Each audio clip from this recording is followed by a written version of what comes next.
Welcome. This is a full guide on how to grow taller, specifically using supplements. Let's begin. So, how do supplements help? Well, they'll accelerate your progress by providing the necessary amino acids, essential vitamins, and minerals for your body to grow. First, we've got HGH, human growth hormone, which will help you grow and recover faster. The amino acids that you provide through supplements will be extremely helpful for HGH. Next, we've got bone and cartilage, which need to be built in order to grow taller. Bone is primarily made of calcium and phosphorus, so supplementing with these two, like even drinking milk, is very, very helpful for the creation of bone.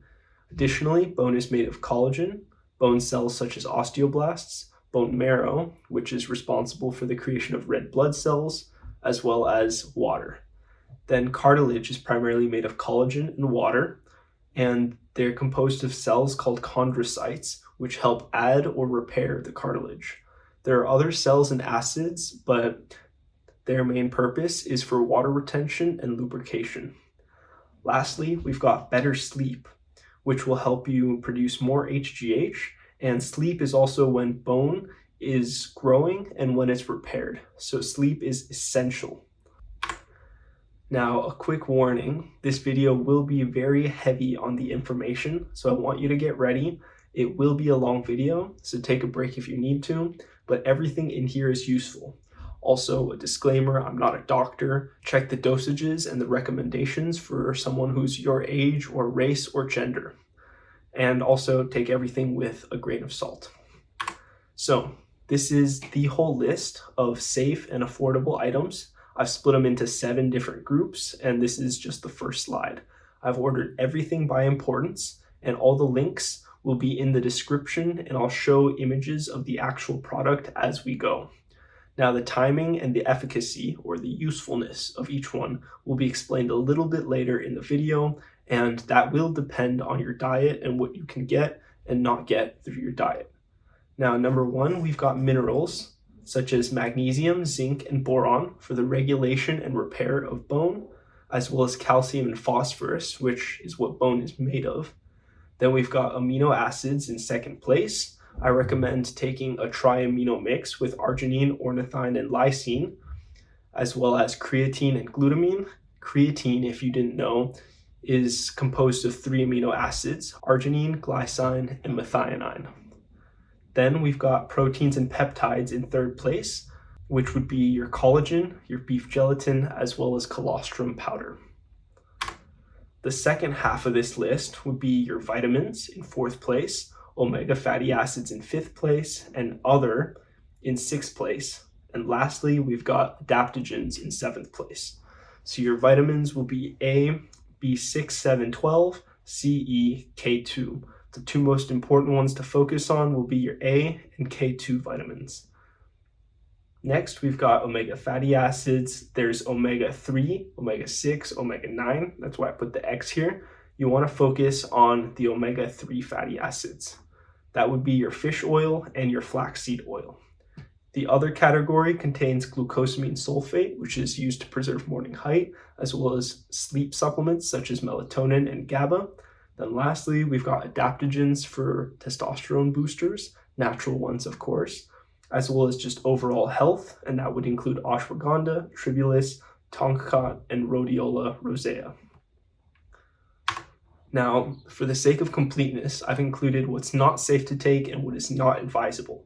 These are risky, most likely prescription, and can ruin your health, so you need a doctor's supervision. Otherwise, you could cook your blood work, you could cook your organs by taking these items.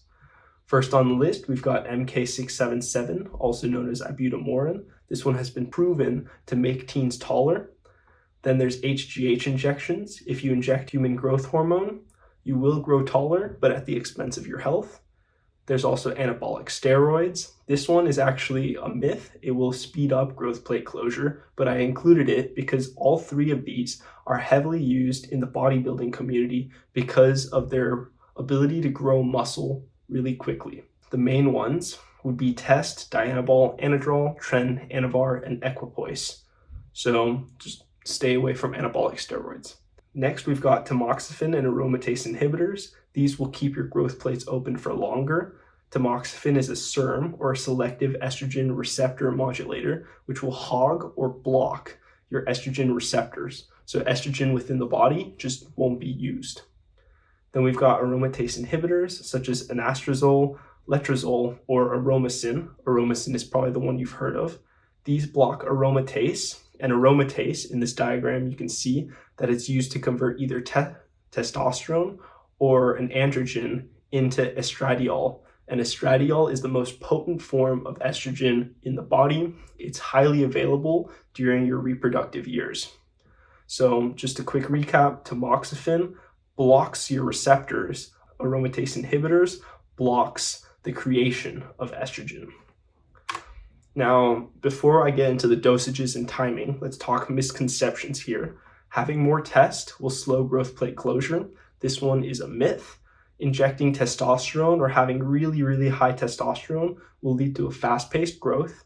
This will deplete your stem cells, and this will cause an early closure of your growth plates. So don't inject test, don't do any sort of steroids, and don't try to artificially add testosterone to your body. The only way to actually keep your growth plates open for longer is to decrease estrogen, which is why tamoxifen and aromatase inhibitors exist, although they are not good for your health and they are not recommended.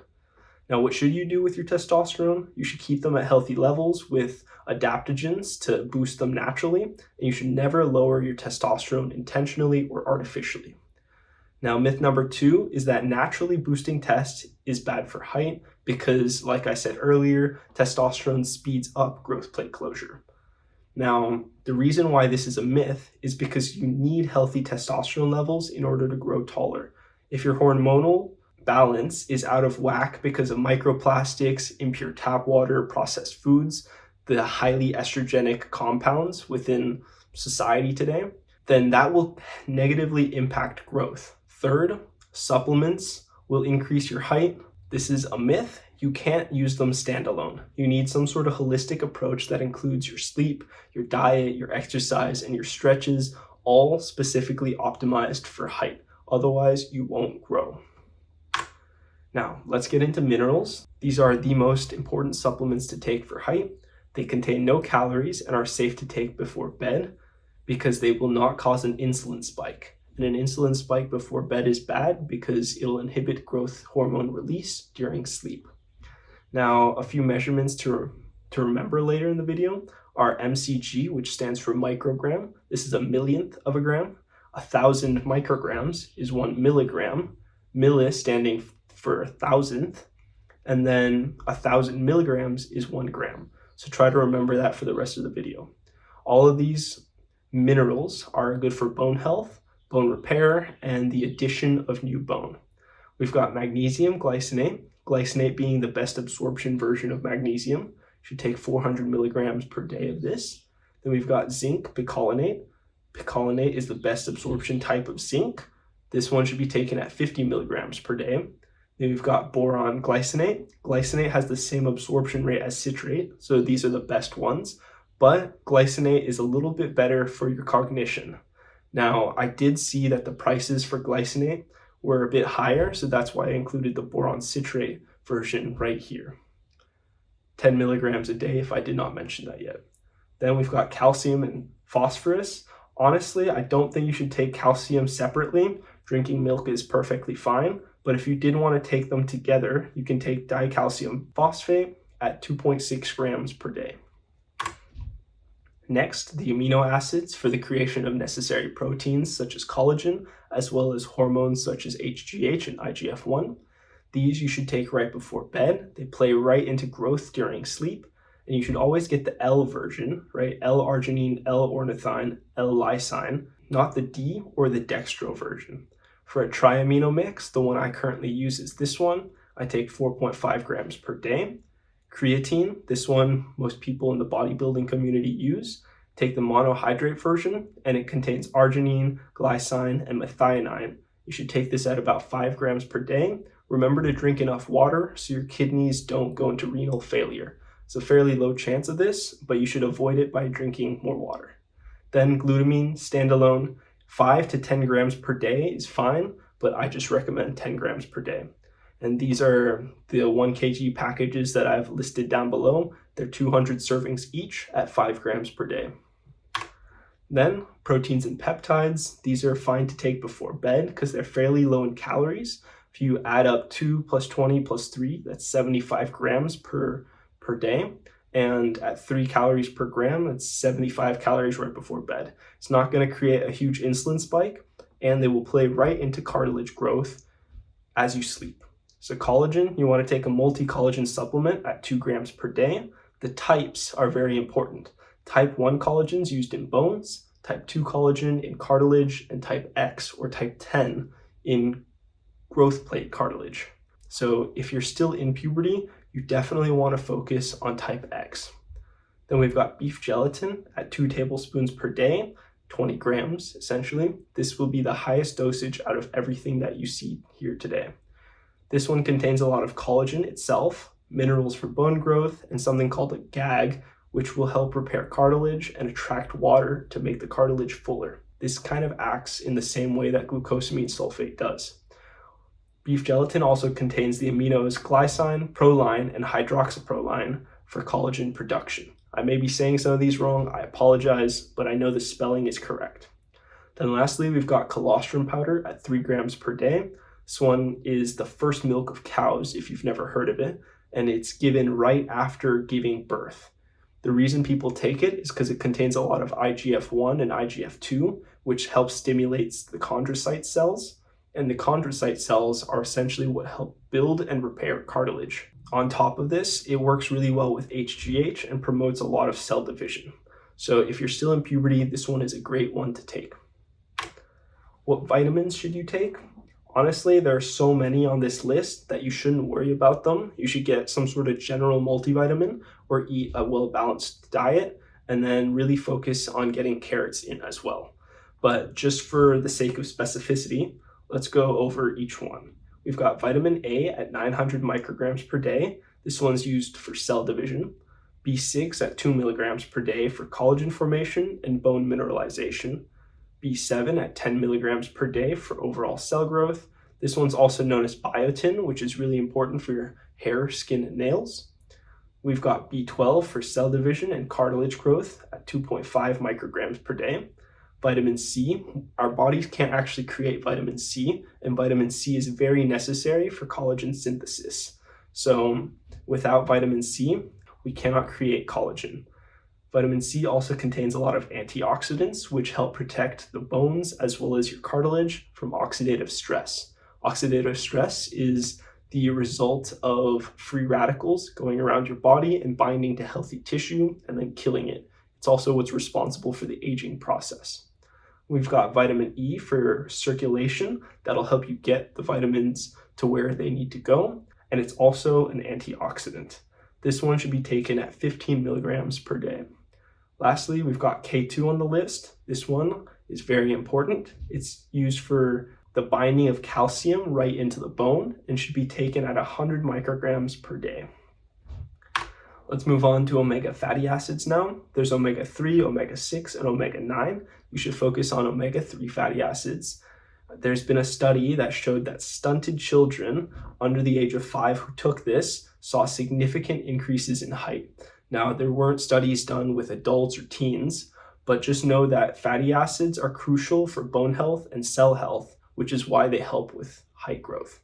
Now, the one you definitely want to take is fish oil. This one's not only good because it contains fatty acids, but it contains vitamin D3, and it's just good for your eyesight as well. This one contains the fatty acids EPA and DHA and should be taken at 2.5 grams per day. Now, if you want, you can go above and beyond with flaxseed oil, and this one is fish-free, by the way. It contains ALA, and you can take it at 1.4 grams per day. And what ALA does in the body is it gets converted directly into EPA and DHA to be used. Now, the others, these are kind of a mix between glucosamine sulfate and the supplements that help you fall asleep. So you should take all of these at night. Glucosamine sulfate at 1.5 grams per day can help preserve your morning height throughout the day. You're taller in the morning than you are at night simply because of spinal decompression. Your spine will literally lose fluid in the cartilage discs, And once they flatten, you lose height. Also, glucosamine sulfate will be used for cartilage synthesis during the night. Next, we've got melatonin at 3 grams per night. There are a lot of extra strength ones out there that are 20, 10, even 5 grams per night. These are pretty bad for you. You should not be taking them consistently night after night. Should be used intermittently for deeper sleep and HGH release. Next, we've got GABA at 500 milligrams per night. This one reduces your cortisol, so it helps you relax and go to sleep. Cortisol is a growth inhibitor, by the way, so you want to decrease it as much as possible. And GABA, if taken right before bed, can help in human growth hormone release. Lastly, we've got adaptogens. These can be taken with meals or in the morning, and they help with fatigue and sleepiness, which is why I don't think you need to take it right before bed. We've got ashwagandha, the herb version, at 3 grams per day. It looks like this. It will reduce your stress, promote HGH release, and help you get more testosterone, which is what it's mostly used for nowadays. We've also got tribulus at 1.5 grams per day to boost your testosterone. It's also good for muscle and bone growth. Same with Tongkat Ali. And lastly, rhodiola rosea at 600 milligrams per day will reduce stress, right? We don't want cortisol. And it will also help create higher energy levels, which is just a better environment for growth. So I just wanted to cover this in case all of this sounds expensive. You can get a lot of these through foods, and you're probably already eating them without knowing it. So you want to eat oily fish, salmon and sardines if possible, dark green vegetables such as spinach, bok choy, and cruciferous ones such as broccoli and cabbage. We've also got eggs. The yolk is the most nutrient dense part of eggs. We've got beef, and then liver, organ meats. Best if these come from a grass-fed source. Grain-fed is usually that like moldy, icky stuff, and it's associated with disease or just worse quality meat. We've also got beans and nuts. If you are vegetarian or vegan, these will provide you with the protein, magnesium, and calcium necessary for height growth. And then fruits that are high in calcium would be dried raisins, dried figs, and dried apricots. For vitamin C, you can get them through oranges, through berries, and through papaya. My favorite one is to get it through the 3-berry blend from Costco. Now, with that said, thanks for hanging out. That's it for the video. Like and sub for more. Peace.